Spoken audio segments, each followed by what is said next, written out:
Ano ang top secret mo? Pumapatol ako sa gay. Kaya ako lang siya nagagawa because of lack of money. Ilang beses mo ginawa to na hindi alam ng asawa mo? Maraming beses na po.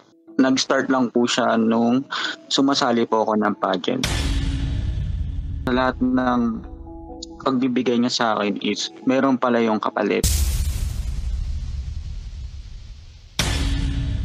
Siyempre, alam ko na po na gayon. Then, doon na nga po nag-start na hinipuan niya po ako. Parang masasarapan din daw po ako. I-try ko lang daw, mga ganong bagay. Hinayaan ko na lang po siya yung gawin. Ako na po yung lumalapit. Buti wala siyang nakikita sa mga contacts mo in the past. 2 beses nga na po ako nahuli.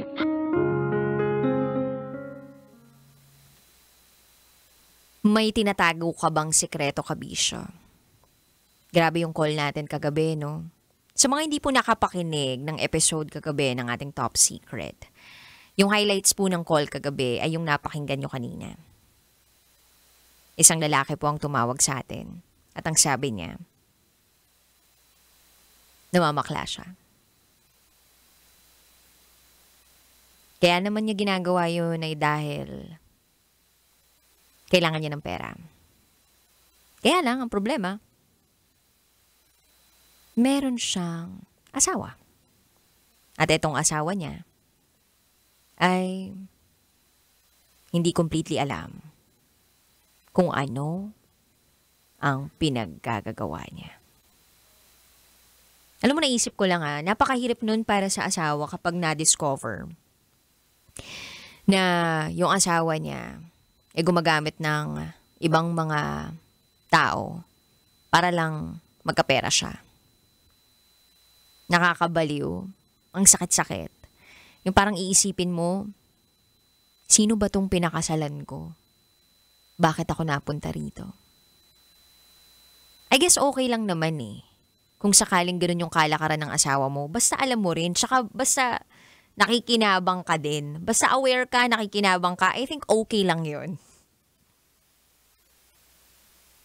Medyo kakaiba lang po ako mag-isip pero kung sakaling may consent, may open communication, o di kaya naman napag-uusapan yung mga bagay-bagay, parang okay lang yun Basta wala ka naluloko. Pero kung sa bagay, kanya-kanya naman po tayo ng diskarte sa buhay. Ang mahalaga na pagaan natin yung pakiramdam ng ating top secret sharer kagabi. At ikaw, Kabisyo, kung sakaling gusto mo rin gumaan ang nararamdaman mo o gusto mong kahit papano'y maglabas ng bigat ng nararamdaman mo, ito na ang pagkakataon mo. So mamaya po ng mga bandang 11:11 ng gabi, kasi unahin muna natin magbasa ng secret file. So 2 pong klaseng secret yung mga ina-unfold ko dito, no? So, unang klase ng secret, ito po yung nagbabasa po ako ng mga storya ng mga kabisyo natin nagpapadala ng kanilang mga kwento. Tapos yung pangalawa naman, through a phone call. And ito nga po yung klase ng programa na open lang kami para tumanggap ng kahit anong klase ng sekreto. Kahit gaano pa yan kabigat, kahit gaano pa yan kasalimuot, at kahit gaano pa yan ka-ebil. Handa pong makinig yung mga tenga namin dito. And lalong-lalo na ako ang host ng programang ito. Kapiling mo 9:00 ng gabi hanggang hating gabi ang inyong Basa Princess, DJ Rakitera.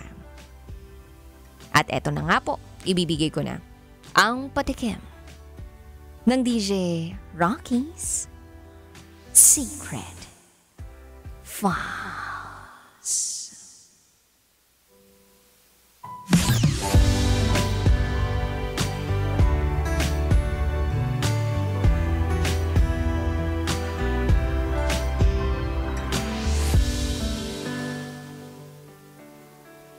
Tinuhog ako ng kaaway ng ex-boyfriend ko. Ano nga ibig sabihin ng tinuhog? Yung tinuhog, 'di ba, yun yung kapag may stick ka, tapos nilagay mo yung hotdog, tapos naglagay ka pa ng marshmallow, tapos naglagay ka pa ng kikiam. Oh, 'di ba yun yung klase ng pagtuhog na sinasabi natin? So tinuhog na ako. Iba na yung imagine ko. Pero anyway, what if ginantihan ka ng kaaway ng ex-boyfriend mo? Paano kung ikaw yung sinaktan niya imbis na yung ex-boyfriend mo? Ang unfair naman nun. Anyway, abangan nyo po yan sa aking pagbabalik. Kapiling nyo po si DJ Rocky at kayo nakatutok dito sa 90.7 Love Radio. Kailangan pa bang i-memorize yan? Basic. Up next is DJ Rocky's Secret Files. Hinira ng tatay ko ang pagkababae ko. Siya. May secret affair kami ng office mate ko. Hindi ko matigilan kasi sobrang galing niya sa... Rocky's Secret Files. Secret Files. It's the kind of bleep you never knew existed. Kunwari inosente pero boy naman pala. Rocky's Secret Files. Secret Files. Kailangan pa bang i-memorize yan? Love Radio. Basic!